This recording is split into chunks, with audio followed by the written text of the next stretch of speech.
qual a importância do conceito de divino direito dos reis na relação entre os sumérios e os Anunnaki? Aqui temos outra coisa muito interessante, que é a questão da hierarquia ou da realeza, tá? Da onde que vem a ideia de realeza dos Anunnaki, tá? E esse divino direito dos reis também vem deles.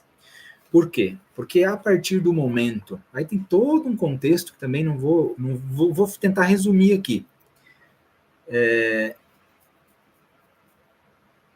Os Anunnaki definiram essa questão de hierarquia, de realeza, né, de monarquia, lá em Nibiru, há muito tempo, muito antes de vir para cá. Quando eles chegaram na Terra, a monarquia já era algo instituído em Nibiru. Contam os relatos das tabuletas e tal, lá que eles fizeram isso porque era um planeta muito bélico. Eles guerreavam muito, quase se destruíram. Em um determinado momento, viram que não iam lugar nenhum, iam para a extinção. Até que resolveram, os sábios, né, que ainda restavam lá, resolveram chegar no conselho e falar: olha, vamos fazer o seguinte, os dois principais reinos que brigam aqui é o reino do norte e do sul.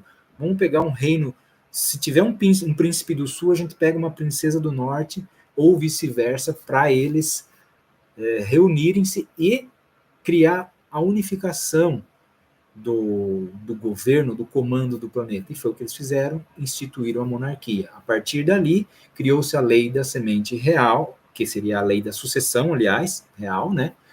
Só que daí o que aconteceu? Eles quase se destruíram por conta das guerras, e qualquer guerra é assim. Qual que é a população que vai para o cepo, vai para a cova? Os homens, né? Porque é os homens que vão para as guerras. Quem conhece, por exemplo, a história da Guerra do Paraguai, sabe que os paraguaios têm uma mágoa gigantesca do Brasil. Por quê? Porque na época da Guerra do Paraguai, né, foi um massacre, uma chacina, porque os paraguaios não tinham preparo e eles colocaram criança, adolescente ali para ir para combate, e a maioria dos homens morreu, e por isso o Paraguai levou tanto tempo para se levantar, por isso que ele foi um país subdesenvolvido por tanto tempo. Hoje que ele está um pouco melhor, inclusive por conta de muitos brasileiros que também estão lá hoje, né, e fazem a economia girar e assim por diante. O Nibiru teve esse problema, criaram a monarquia, veio a lei da sucessão, mas aí eles tinham um detalhe: eles precisavam repopular o planeta. Foi quando decidiram que um homem podia ter outras mulheres, uma mulher principal, que seria sua consorte, e concubinas. E isso aconteceu por quê? Por conta da realeza, do rei, né? Porque se o rei tivesse várias rainhas, o filho de quem que seria o sucessor? Então ele tinha uma rainha, que era a sua consorte, as outras eram concubinas. Aí entra o quê? E eles tinham só a lei da sucessão. O filho mais velho, né? A progenitura é do filho mais velho, ele tem o direito. Mas daí alguém levantou: peraí, mas se o filho mais velho for filho de uma concubina e não da rainha? Aí inventaram ou criaram a lei da semente real, que é o quê? Que diz que quem tem direito vai ser sempre o filho do rei com a rainha. Só um segundo, um filho de uma concubina só teria direito caso não houvesse filhos homens entre o rei e a sua rainha consorte. E isso eles ensinaram para os humanos. Era assim na época deles, foi assim por um bom tempo, é assim até hoje. Se vocês pegarem algumas monarquias ainda remanescentes lá, principalmente na Europa, né?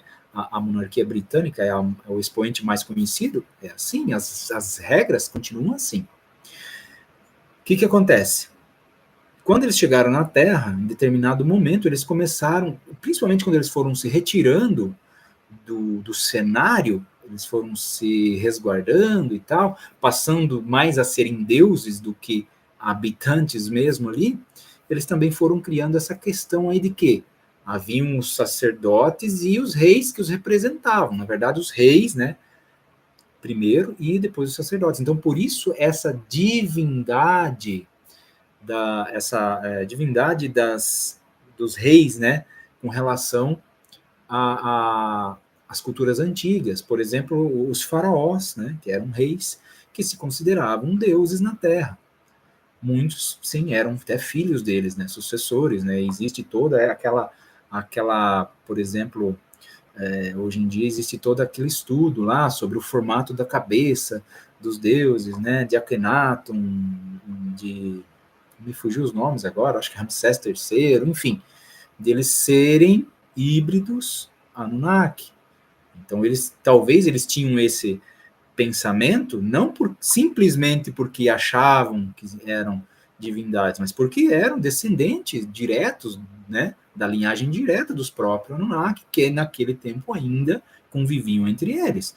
Anubis, Ra, Set, Osíris, Horus, etc. e tal, todos esses eram Anunnaki, ok? Então, essa é a importância que tem, né, a questão da divindade real, que os reis se consideravam divinos, porque, de fato, eles aprenderam isso nos Anunnaki, e no início, muito provavelmente, eles eram descendentes diretos, ok?